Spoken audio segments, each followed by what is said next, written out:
Hi all, it's Ali Abel here and I'm so excited to share Retire Talk. It's a podcast discussing all things RV. Each week I will deliver enlightening and uplifting conversations with industry colleagues and experts in the area of market research, marketing, project sales and marketing, village management and much, much more. I hope you'll join me. Hi all and welcome back for another week of the Retire Talk podcast. Today I'm speaking with Rulla Asmar, the Principal of Marchese Partners in Melbourne. Marchese Partners is a global consultancy with offices in Australia, New Zealand, Asia, the UK and Spain. Over the past 2 decades, Marchese Partners have embarked on a mission to enhance the standard of seniors living and aged care design globally and design environments for residents to live their best lives, achieving longevity. In Australia, Marchese have designed multiple award-winning seniors living and aged care projects. These include landmark developments such as Avio Springfield, Avio Clayfield, Mark Moran Vaucluse, Waterbrook Greenwich and Watermark Castle Cove, just to name a few. Well, Rulla, welcome. Thank you so much for joining me today. I've got to say I'm really excited about our conversation and where it might take us. Me too, Alison. Thank you so much. I'm thrilled to have an opportunity to have a discussion with you. Well, look, we were talking the other day and you were sharing with me a very interesting and I found quite emotive story of how you went from completing your bachelors honour degree at the Southern California Institute of Architecture to becoming the Principal of Marchese Partners in Melbourne. Can you tell us a little bit more about that? So I visited LA a number of times and I'd heard about this avant-garde independent architecture school, abbreviated as SIARC. It was founded in the 70s by faculty members and students from Cal Poly Pomona who wanted to break away from a traditional education. So literally breaking the walls of hierarchy where there's a horizontal integration of learning, experimentation, autonomy and a synergy collaboration. So it moved its premises from the seaside Marina del Rey, really beautiful, picturesque part of California, into a quarter-of-mile old freight depot building literally in the grit and grime of LA. So for all of those who know me, Alison, I'm always intrigued with pushing the boundaries and breaking protocol in order for new ideas to be fostered. So I couldn't see a better fit than going to SIARC. So I moved to LA and the first person I met there was the co-founder of SIARC. His name is Bill Simonian. I just remember how encouraging he was. So for all those aspiring students, I think it's really important to listen to people who believe in you. Make sure their voices are way louder than the naysayers, because the architecture education, although rewarding, is absolutely grueling. And then the profession is just equally brutal. Long hours. And let's face it, the sensitivity around the built environment is always contentious. So in the first hour of meeting Bill, his best advice to me was know your value, Rulla. 50% of being a good architect is actually being a kind person. The other 50% is learning and collaboration. And I remember he looked at me and he said to me, you are going to be successful. Well and truly before I understood what success looked like. So I undertook my final year thesis and I referenced the Feminist Manifesto to understand human rights so that the rural environment is not encouraged on by the urban development, but rather that the two, urban and rural, work together equally. At that point, that was the driver for my career in terms of designing for community. So after graduation, I'd worked in LA and then I returned to Melbourne and I literally started my career working on aged care and education projects. And at the time, Alison, aged care was seen as the least glamorous of all the sectors. So, yeah, I was actually quite shell-shocked because I was told, in fact, the association of an aged care home was the last place before heaven. And I was just like, no, we can do better than this. Not what you want to hear when you're just starting out in a brand new career. Exactly. So after a few years, I then went on and I did go into sort of designing high-end hotels and resi homes. But I understood at that time that the later living sector was changing, not only in terms of its architecture, but it's in terms of its lifestyle and the community offering, business and the operational model. And I knew right at that point that I wanted to be part of that change. So I said, okay, how can I now transfer the knowledge that I'd learned from the other sectors to the later living sector? So I was working in another architectural offices prior to Marchese, where I designed and delivered multiple projects in aged care and retirement living. And then Marchese invited me to join their team and take on the opportunity to lead the Victorian office. At the time, Marchese had already been established for over 25 years. And whilst it had a really great degree of success within Australia and globally, for 6 years, it struggled with its leadership in Melbourne. And I knew I had the support and talent across Marchese, but I also understood that I had to locally build an office literally from scratch. Not an easy task for anyone. No. So, Alison, that meant literally a scratch from building a team to building the clientele in Victoria and then building the Marchese brand in Victoria. And I did feel there was a sense of loneliness. I thought, how am I going to do this? I was really fortunate that we had our Director of Research and Innovation, Nikki Beckman, located in Melbourne, and I had her unconditional support. And again, it goes back to really surrounding yourself around people who believe in you. I'm sure those words of Bill must have been resonating in your ear at that stage. You're valuable, all of those things that he had previously said to you and really encouraged you on. That's right. Exactly. So the first thing I did was move our office. We were kind of located in this little shoebox in Melbourne. And during that transition, I remember sitting on the floor waiting for the infrastructure to arrive, thinking, oh my goodness. How am I going to do this? Yes. And I thought, I just don't want to fail. I want to succeed. And I can't succeed without my local team. I can't succeed without my clients. And I really need to build a local brand here in Victoria. And maybe it's just my stubbornness or just my drive to always, strive for excellence, or just because really from the heart of my thesis, I understood that I cared for the work that I was doing. And within 12 months, I was fortunate that most of my clients that I'd worked with previously had followed me. And then, interesting and amazingly, the team that I'd worked with over the years had also followed me, and the industry had followed me. Isn't that incredible? And I think that is true testament to you as an individual and certainly your work when you've got that support of people that you had previously worked with, that despite you starting from scratch again, they're like, we're on your side, we're on your team.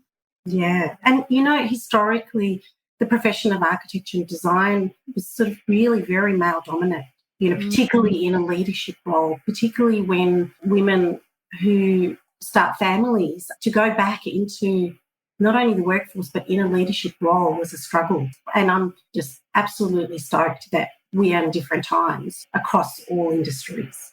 Well, so much brilliant shown there, Rulla. And yeah, it's quite an amazing story to go from your honours degree to where you are today. But look, what I'd love to do is I would love to dig a little bit deeper into the work of Marchese Partners and Life 3A.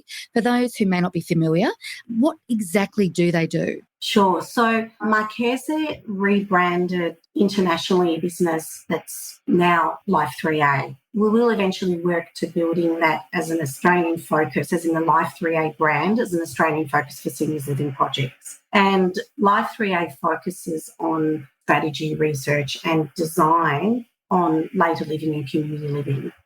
We are not only sort of building buildings, but we're strategising and we're providing research for the later living sector.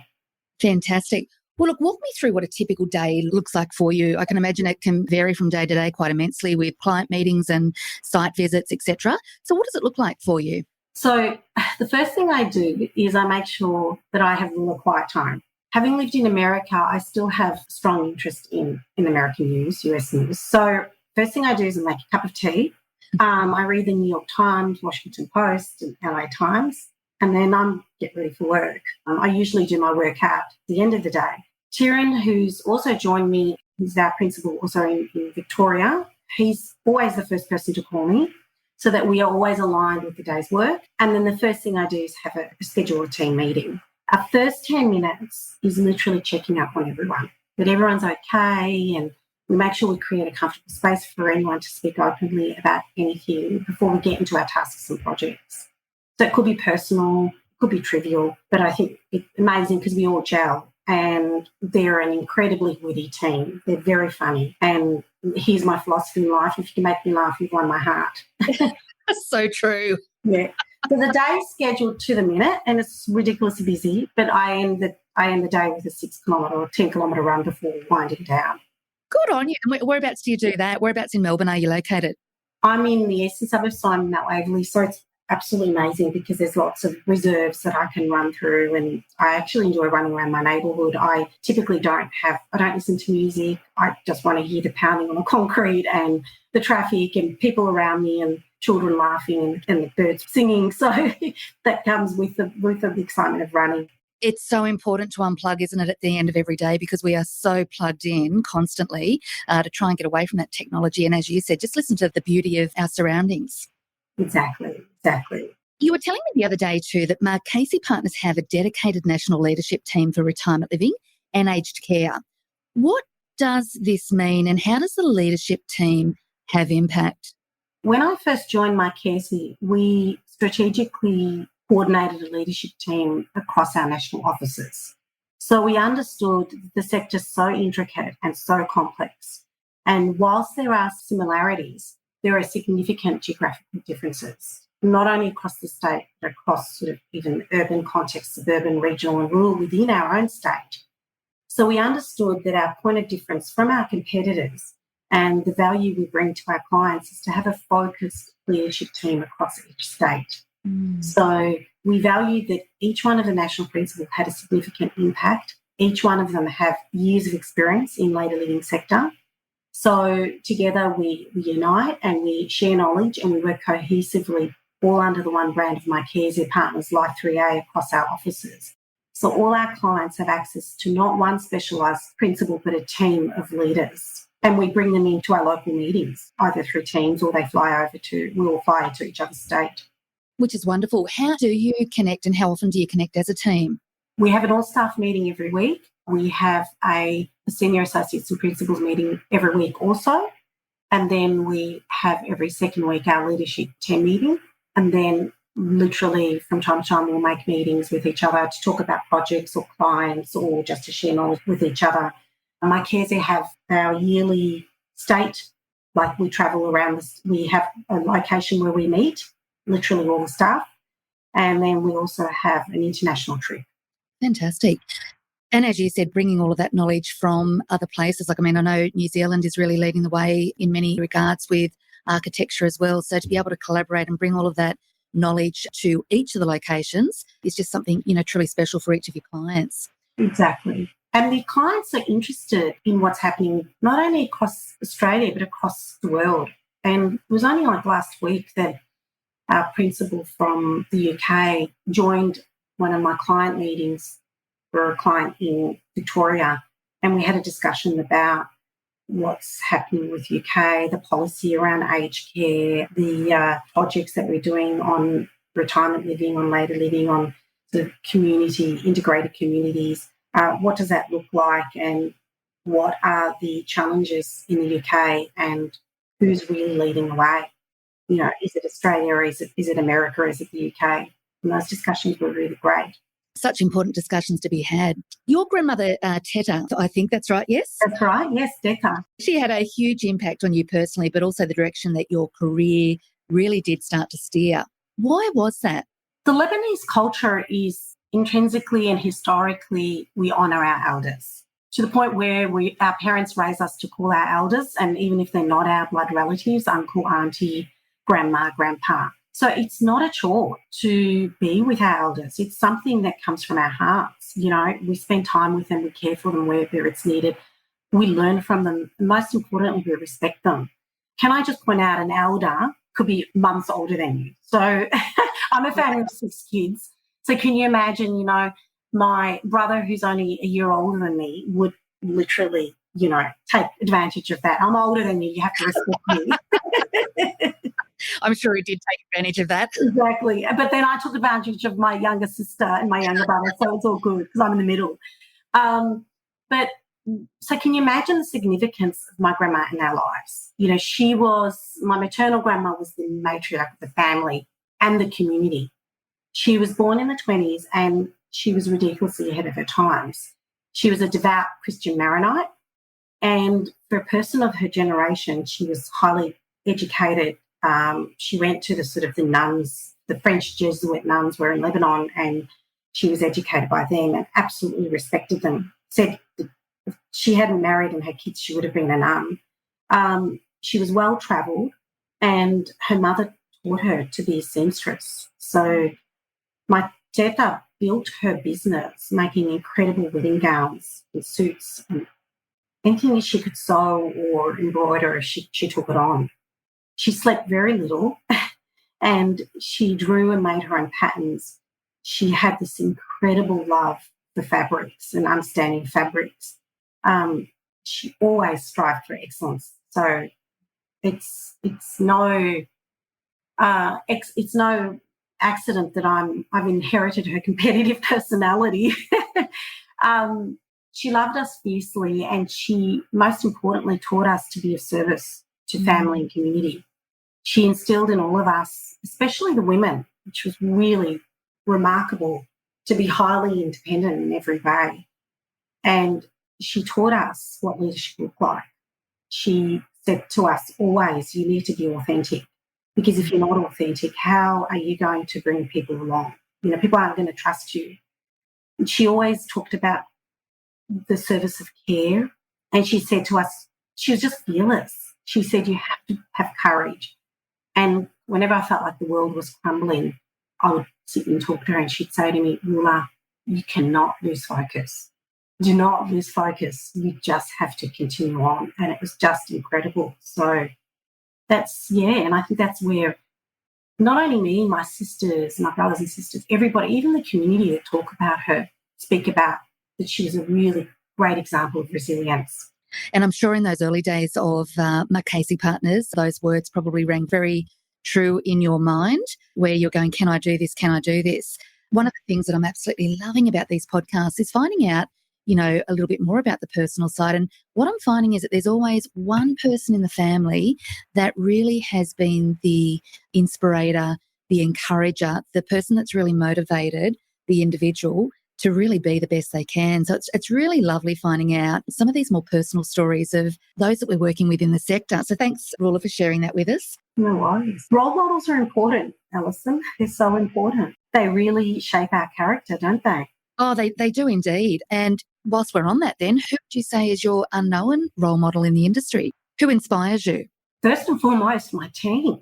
My team. I mean, I am so immensely I have a deep gratitude for the team that I've been working with for over many years, and they've joined me at Marchese. So I have a collection of talent that I work with that every day, because we talk every day and we're designing, and they're trained in a very similar way that I'm trained, that then we can actually inspire each other and talk to each other.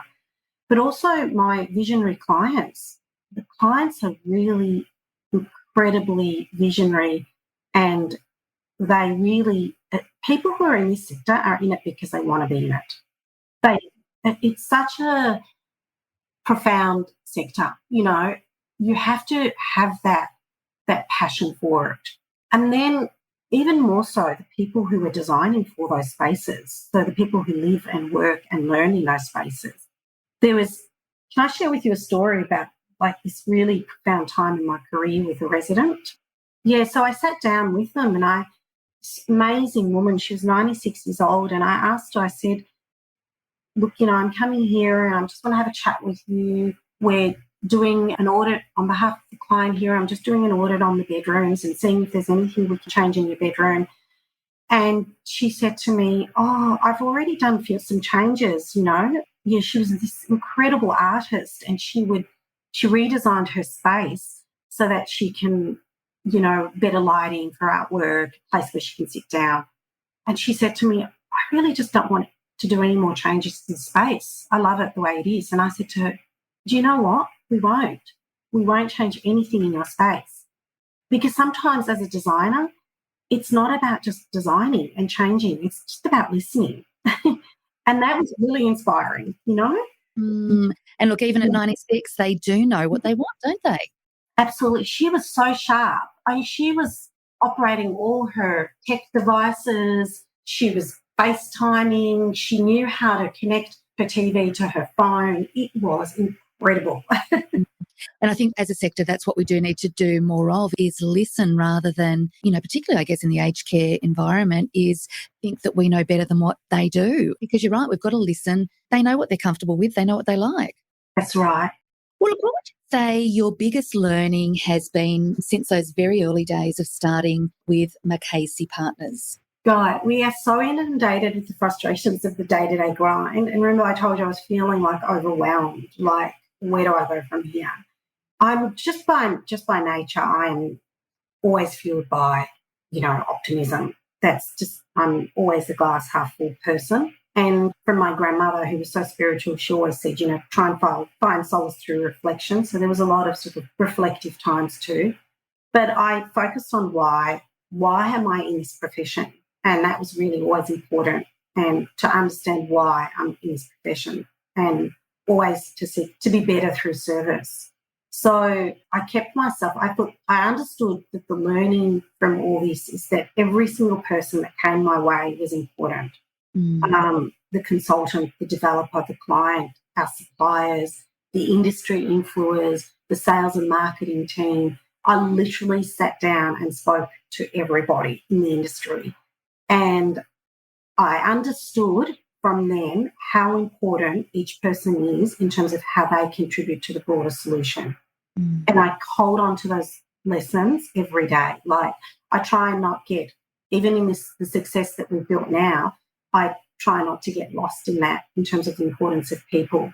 It is hard sometimes not to get lost in the success. Correct, because we don't know all the answers. You know what I mean? And so I always, like, when I meet a client and they're talking to me about some solutions, I'll say, I'd love to bring, this other consultant or this other person into this conversation. Are you willing to hear them out? Because they're the right people to bring on board to solve the problems, or they could be the right people. And it's amazing how clients are really open to that you don't, as an architect, think that you are the provider of all solutions. So true and so important. And look, on design, I mean, it's changing so rapidly. Where are you continuing to seek your inspiration from? I was always that kind of child from a very young age that I was always super curious and intrigued by the impact of design on people. And for me, inspiration is informed by my purpose. So it's literally triggered through so many different things. There's no one to go-to place, through the walks I take, referencing other built works, and having a conversation.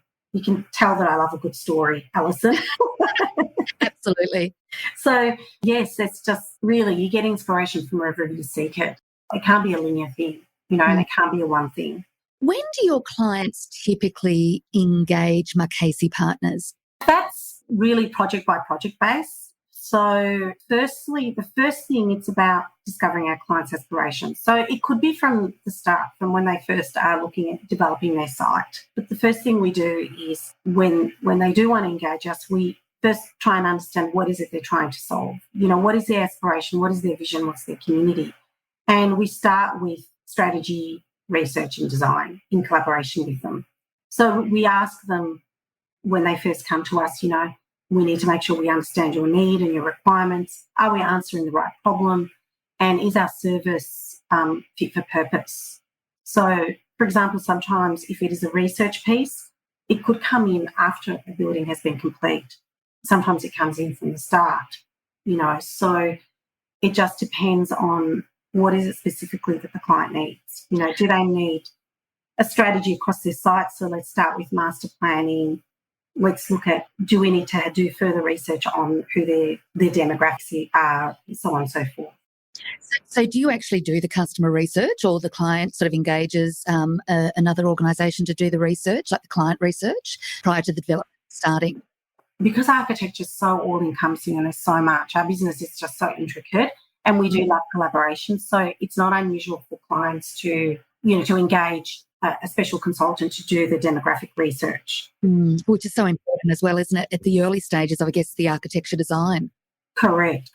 And notwithstanding that, we also within our office can undertake that work, in that we do extensive studies on our demographics, and just by sheer nature of the work we've done, some of the projects we've done, other projects in that area. So we are just by our work and through our research and through the works we've completed, that we do start to understand the location. And Melbourne is a really interesting city, you know. It's a state, like, we tend to sort of live in different areas, you know. Like, I grew up in the northern suburbs, but now I live in the eastern suburbs. So sometimes even just where we live, we start to have a really strong familiarity of our community. So true. Um, Look, baby boomers, as we're sort of seeing, you know, even me in my job with project sales, we're really starting to see that the baby boomers are expecting so much more from a design aspect when it comes to retirement villages. What are you and your team finding the new absolutely must-haves in regards to design for RV? Baby boomers want a seamless and flexible design. That's what they're seeking. They're also seeking choice, to live in an environment that provides lifestyle offering, community facilities, lower maintenance, integrated landscape, and they don't want their apartments to be shoeboxes. So true. Yeah. So there are the livable housing design guidelines that we reference. And so a livable home is designed and built to meet the changing needs of occupants across their lifetime. And we're finding that some of our clients, they're not seeking sort of the optimal, sometimes they do want sort of platinum level, but at least at minimum they're trying to meet the minimal performance of those livable housing design guidelines. And let's face it, they're just great design guidelines. They should be applied everywhere, you know, not just in retirement living. So a lot of our clients are finding that their market analysis, that there's a high demand for 3-bedroom homes, or at minimum, no question. a 2+ study, as you know. If anyone really knows this part of the work, it's you, Alison, that the baby boomers are either continuing to work or so a home office is desirable. They're continuing to drive their cars. They want their friends and families to stay over and feel comfortable in a home filled with light and a lot of storage and a wardrobe that can fill their clothes, because just because you age, it doesn't, or as you live longer in life, you still own beautiful clothes and shoes and accessories. So there's a demand for on-site allied and health services too, amongst also the social offering. So true. We're even seeing now that, you know, a lot of the residents coming through are really appreciating just even having a hallway in the like an apartment, as opposed to, you know, entryways going straight into living areas, which traditionally does, I think, in more of your residential style apartments. So they certainly are very clear on what the expectations are, and it's good to see that that's coming through in a lot of the architectural design now. Should they move out of the home that they've been living in for a long time, then move into the retirement living or community living, it doesn't mean that the expectations of where they were living leaves them. You know, when you walk into a home, typically you don't want your entry, you still want your entry to have some semi-privacy. You don't want people to walk into your private space initially. Sometimes you just want to open the door and have a chat with the person at the door, not necessarily invite them in. So, you know what I mean? It's like, it's common sense. It is, but it's amazing how much that common sense doesn't flow through sometimes. True, absolutely. Look, I'm working on a fabulous project in the ACT at the moment, and I've got to sort of say, you know, even the 3-bedroom plus study, that stock just walked out the door within a matter of weeks. We've nearly sold out of the 2-bedroom plus study, and you're kind of now left with the remaining stock, which what we normally find on a project is that becomes more needs basis. So it's the people that, you know, aren't quite ready for aged care. They're not ready to give up their complete independence yet. So, I mean, yeah, it's interesting when you look at it. Share with me a little bit about some of the projects that you're working on at the moment that are really inspiring and really exciting you. Oh, there are so many, but one that's currently under construction is the Lindop Primary Care Centre up in Warrnambool. And Lindop's philosophy and values is all about living well and living healthy. That you come to Lindop to live well and healthy. And it's a large site, which is exciting. So there are existing sort of an aged care home, there's existing retirement living apartments, but we've designed an under construction co-located primary care centre. And that's becoming more and more important, that these co-located services are integrated on site, not only in terms of offering another income stream to the organisation, but also providing services for the community within, and also the surrounding community. So it's 3 stories, lower ground, allied health, and then ground floor, cafe, pharmacy, pathology and medical practitioners.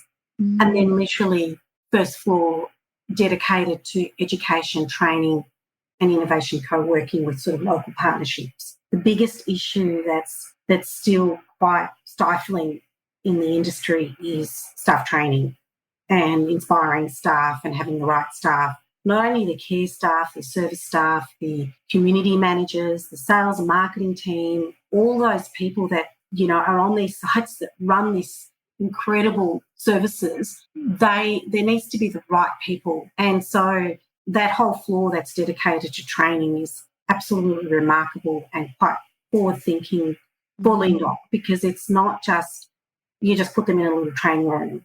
It becomes a think tank and innovation space for all those people. And then the transition into all the different services that they offer is seamless. It's also, which was quite painful and arduous because there's so many fire requirements, it's also has a really strong sustainability component layer to it. So it's constructed out of cross-laminated timber, all sourced locally within Australia. And then there are your solar panels, your courtyard connections to landscape, because that's also an important part of the health and wellness of this precinct. And then all the ESD for glazing and lighting and so on and so forth. So it's very conscious of sustainability across the materials we use, but also sustainability of just human resources. Sustainability, I'm finding throughout the sales appointment, it's becoming a really big thing for this baby boomer sector. They want to know all of the different facets of sustainability. Are you finding that as well? Yes, the baby boomers were the ones that initially really advocated better decisions for the climate. They really speared that and paved the way. We stand on their shoulders, I think, and it's fabulous that the next generation, are also advocating that and have a strong passion for it. So we can't ignore it. We all need to be conscious about it, and it's really important. But yes, and there's a greater appreciation when it is considered and implemented. Totally agree. Well, look, what would you say, and every business faces this, but what would you say is the most misunderstood part of your business and why? I love that question. No one has ever asked us that question, Alison. No one. So I'm just grateful that you've asked it. And that's because it is a misunderstood profession. The first thing we're asked is, not only by people in the industry, but even like my friends and family, oh, you must design really beautiful buildings. Yes, we do, but that's not only my core business, We can't just wave our magic wand and there's a beautiful building. Design is an instant. Design is a process. And design is rich when there's discovery and exploration collaboratively with our clients. So we need to understand the drivers, which is what we do. We look at our market. We understand also, we have a strong understanding in terms of understanding business model, like the financial model of a client. Design has such an impact on people. And what is their future focus? So these are all the things that are part of our work, and that buildings don't just magically happen. Fantastic. Fantastic. Well, look, there is no question that you personally and your company are so highly regarded within the retirement living and the aged care space. How do you believe you really differ from your competitors? Every single one of us have an emotional connection to the late living sector. And we're fortunate because the team of talent, not only through the leadership, but right through even, right across the pool of talent that we have been really invested in people, are really invested in people and are invested in this. They've been doing this for a long time. And then all the new and emerging designers, we really focus on helping them understand what we do, why we do it. And right from the beginning of recruitment, we talk to them about the work we do. And there's always, as you say, because everybody has someone that they can connect to in terms of community or their elder or their family, And notwithstanding, we don't just do later living because we talk about communities. It's across all ages. It's across all sectors. It's that combination. So we have a long experience of understanding how to engage with our clients, and we have a passion for it. And then we also have partnerships with other research groups. So we have Nikki, who's our Director of Innovation and Research, is doing her PhD in ageing, and she's affiliated with, for example, the National Ageing Research Institute. So we bring in those partnerships to our projects and to our clients. And, you know, Marchese for years has always been renowned for its design quality. But most importantly, Alison, we make sure the process is enjoyable. It's not unusual to find that if you listen to our client meetings, there's a lot of laughter. And that's because we're connected, and that's how you get connected to people. I think that's where the authenticity comes back in, isn't it? One of the things that I've certainly picked up in our conversations, you can really sense that team spirit, that team environment, you know, in the things that you've said and just how you demonstrate that with your clients. Look, very similar with us. And I think that really shines through, and it becomes a very authentic part of your business when dealing with your customers and your clients. That's right. That's right. The first thing I grieved when I had to leave, as you know, when I left my former job and started at Marchese's, I grieved. I needed my team. I really needed them, to lean on them, and because they're the ones that are producing the amazing work. They do all the beautiful 3D visualization. You know, they do they understand how to resolve all the construction requirements of the building, and so on and so forth. You know, they bring the interiors integrated into the architecture. So they're really it. You know, without them, you lose the dream. Absolutely. I want to change direction slightly and just, I guess, do some quick fire questions with you to find out a little bit more about you as a person. So are you up for that? Absolutely. Go for it. Alrighty. One of the questions I love to ask, because it then allows me to go and purchase the book straight after our conversation, is what book are you reading at the moment? Okay. I just finished Promised Land, Barack Obama. I'm just into American politics and also sort of civic service. And I've just started this incredible book. If there's a book I'm recommending to you, and that is the Steven Pinker book. It's called Enlightenment Now, and it's a case for reason, science and humanism. And it's about, he looks at the world in terms of progress in an optimistic light, that we've actually made more progress. We're not all doom and gloom than we think. Excellent. Well, I will definitely add that to the list. Favourite thing you do when you're not working? And obviously it can't be walking, because we've already talked about walking. No. Hands down, hanging out with my nieces and nephews. For sure. They keep it real, and no swing is too small for an adult. That's it. And the paintings and artwork have to come out, and the parents are excited because the auntie has to do the cleaning afterwards. So, yeah. Love it. I might get you to come over in my place as well at some stage. Yeah. Well, if you weren't doing architecture, what else do you wish that you would have done? Oh, my goodness. Sorry, I know this is rapid fire question, but I started this, I had an interest in it. I decided I was reading architecture at 14. So it's been ingrained in my life for so long. It's difficult to think differently.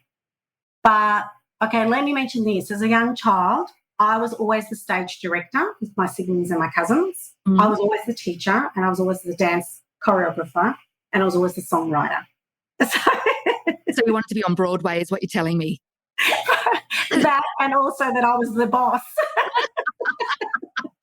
I love it.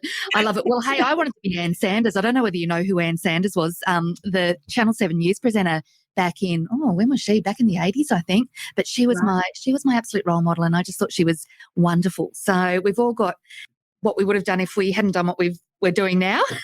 Well, you have the most beautiful journalist voice and a compassion for people and communication. And so it's no surprise that you... Oh, that's very sweet. Well, look, you touched on it a little bit earlier, but one of the things that I love to find out is, what is your why? Like, why do you do what you do? I do what I do because I think it's really important to contribute to society in a meaningful way. So with a team, I'm also always trying to actively move the dial towards a positive direction.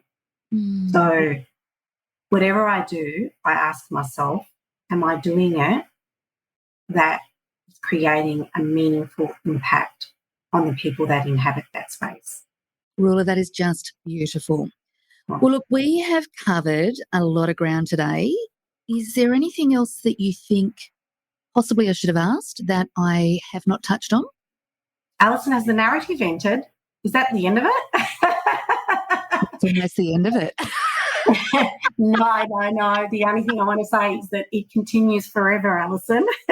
We never stop. The narrative never stops. It never, ever stops. Well, look, I'm sure you've inspired a lot of people, particularly those that maybe are considering a career in architecture.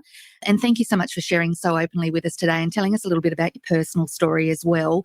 But if there's anyone out there that would like to get in contact either with you personally or Marchese Partners, how can they do that, Rulla? We're very strongly engaged on LinkedIn. So reach out to me on LinkedIn. Marchese Partners are on LinkedIn, and Life 3A are also on LinkedIn. And all the principals across the states of Marchese are also on LinkedIn. So we have offices in Melbourne, Sydney, Brisbane, New Zealand, KL, Madrid, and the UK. And I hope I haven't missed an office, but go onto our website. You'll everywhere. Yeah. Well, look, I have taken so much of your precious time out of your schedule this morning. So, look, thank you again so much for talking to me, and we'll look forward to catching up in person hopefully soon. Thank you so much, Alison. Take care.